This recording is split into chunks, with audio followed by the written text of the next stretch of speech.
తెలంగాణ రాష్ట్ర సంస్కృతి సాంప్రదాయాలకు ప్రతీక అయిన బోనాల పండుగ పర్వదినం సందర్భంగా బోనాల పండుగను అంగరంగ వైభవంగా జరుపుకునేందుకు వీలుగా షేర్లింగంపల్లి నియోజకవర్గంలోని 92 దేవాలయాలకు గాను తెలంగాణ రాష్ట్ర ప్రభుత్వం మంజూరు చేసిన 30,61,100 రూపాయల నిధులను చెక్కుల రూపేణ దేవాలయ కమిటీ ప్రతినిధులకు ఈవో సత్యనారాయణ, కార్పొరేటర్లు దొడ్ల వెంకటేష్ గౌడ్, నార్నే శ్రీనివాసరావు, ఉప్పలపాటి శ్రీకాంత్, సీనియర్ నాయకులు రఘునాథ్ రెడ్డిలతో కలిసి PSC chairman Serilingampally MLA Arekapudi Gandhi పంపిణీ చేశారు.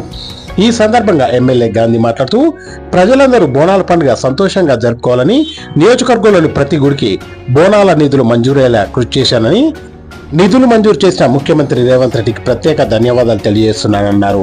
బోనాల సందర్భంగా ప్రతి గుడి వద్ద అన్ని ఏర్పాట్లు చేసి ప్రజలకు ఎటువంటి ఇబ్బంది లేకుండా ఏర్పాటు చేయడం జరిగిందన్నారు. ఈ కార్యక్రమంలో నాయకులు, కార్యకర్తలు, మహిళలు, దేవాలయాల కమిటీ ప్రతినిధులు తదితరులు పెద్ద సంఖ్యలో పాల్గొన్నారు.